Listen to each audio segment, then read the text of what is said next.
Bien, estamos con Bobby Blitz, el vocalista de la legendaria agrupación Overkill, que acaba de hacer su presentación en el Festival de Rock al Parque. How are you, man?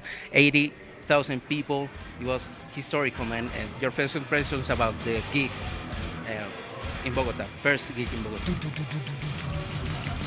My heart beat through my chest. It was a great feeling. Really warm people, really warm crowd, which is really nice. Cold night, but warm people. And I think that's what made it a great success, is that we really had the opportunity to come down here for the first time and make it great, as opposed to okay. So it was a great night.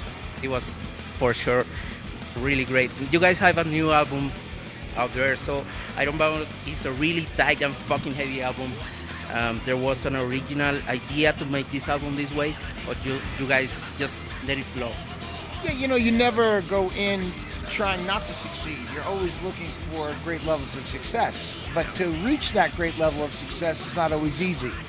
So I think on this, there was never a pre-plan that Ironbound was going to sound like Ironbound, but it was truly worked out that way. And it truly worked out to be a tight metal record. I mean, root-oriented, but really reinventing our roots. So I think that, you know, it was fun to make. I mean, I would love to have that success with every record. You know, you have that kind of success all the time, you don't have anything to worry about. Okay, reviews are great so far. Do you take some time to read this kind of things that people are talking everywhere, or it's something that you guys take under consideration after all these years? You know, I mean, obviously I read some, but I don't live by that. I mean, you know, it's much more important to me that people who like the band like the album. That's you know, you don't do this kind of music to get rich. You do this kind of music because you love to do it. And it's that simple. So it's probably one of the most passionate fan bases in any type of music. That the people are passionate. They're there early. They stay late. They want to meet the band. They own everything the band has. Under those circumstances, I think that's how it works. So the reviews are, hey, great if they're good reviews, but if they're not, it's not going to ruin my day. Most of your albums are self-produced. Ironbound was made this way too. There's any special reason for that, Bobby? Or? Well, you know, we like self-production because it's more hands-on and you control what you're doing. We don't always mix the records. For instance, Peter Tatun mixed this last record. And he's really good at what he does, but we produced Ironbound, Peter mixed.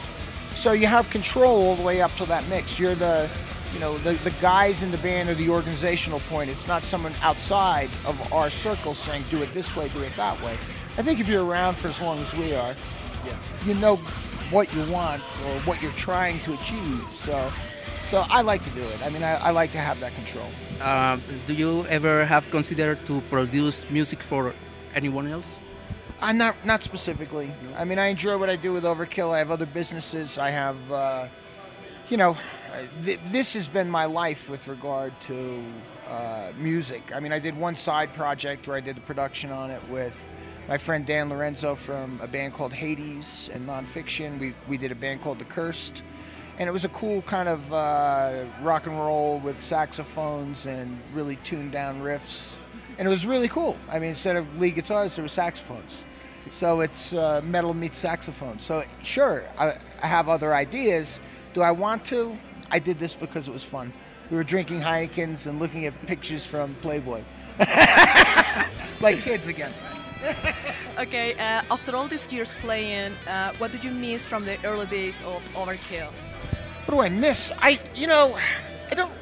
There was a real unknown excitement back then. That you never knew what anything was going to bring. You didn't know if it was going to be successful that day or the next day or that tour or that record. I think it was just chaos. I think what's happened as time's passed is that the chaos has become controlled because we can still present it as chaos, whether that be on record or whether that be in concert. But controlled chaos is a lot more powerful because chaos for the sake of chaos means there could be mistakes and some things just don't work out.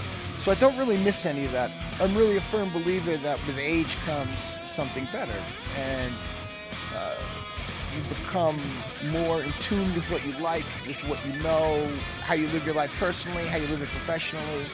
you know, I don't miss anything. Not really. Yeah. Well, Bobby, this is the first album with Nuclear Blast, and you know that relationship with record labels could be really a real problem for bands like Overkill.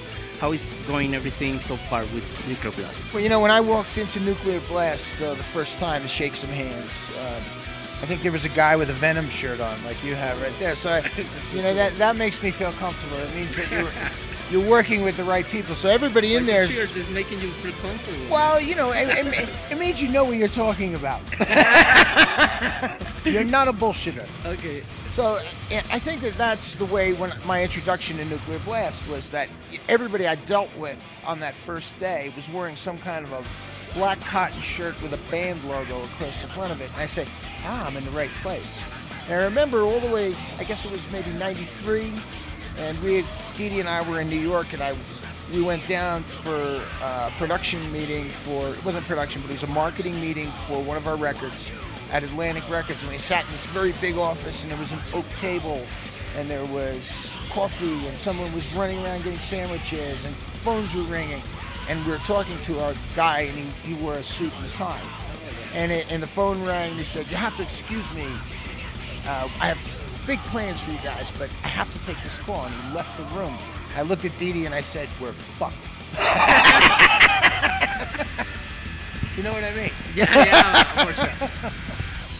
Okay, hypothetical, if you had to record a second part of Overkill, what songs or artists would you like to cover up?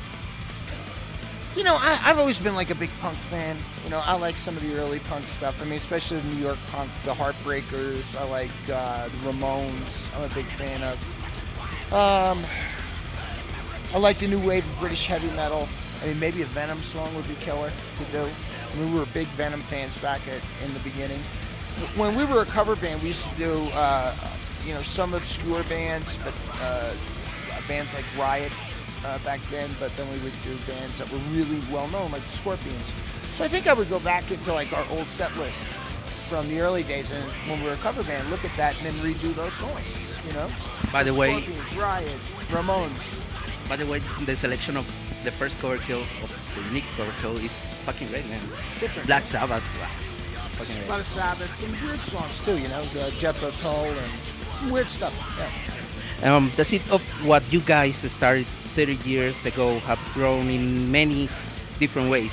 As pioneers of thrash metal, do you guys consider interesting what the new stuff that's going on in this kind of music?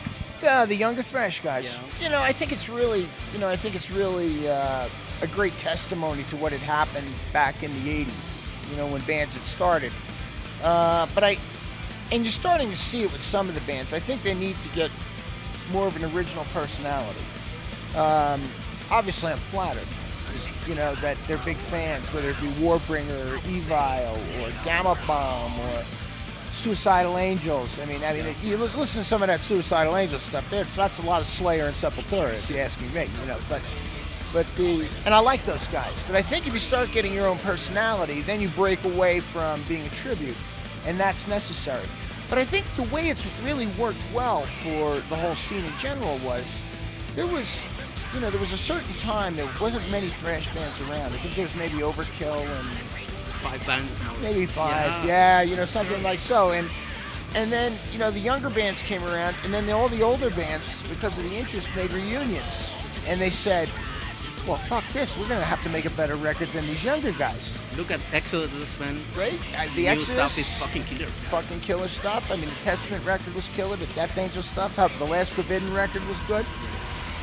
So, you know, in my opinion, they've done a lot for the scene, the younger bands, by getting some of the older bands back together, you know, so I think it's really worked out. But I think for Overkill, you know, I like what they've done because they increase our base, because they bring in younger fans who want to see where a lot of this stuff has started from. And probably, if I had to think of who's my favorite band of the newer, it's probably Evil. I think they're starting to get their own identity, as opposed to just being a copy of what is preceding them. It's really curious that Evil from England was never a real thrash metal territory. You would think about it. Well, maybe with Sabbath and Yeah. yep, but not as Germany maybe. That's pretty cool. It's not a thrash stronghold for sure. Yeah. I have a question. So, how is a normal day when you are not touring or recording? Any special hobbies that would you like to tell us about? Sure. I do. I import chocolates with my wife. So we run another business. She's a woman from Europe. So we have a retail outlet, a store that we bring in Belgian chocolates. And we actually bring in some of the cocoa beans and what's called raw chocolate from South America, Venezuela, Peru, Ecuador. So we do that. I'm part of that business. I do more of the marketing and the bookkeeping, etc. And she does more of the retail and designing the products and gifts. So I do that. I love motorcycles. I'm a Harley guy. Just Very like cool. doing it.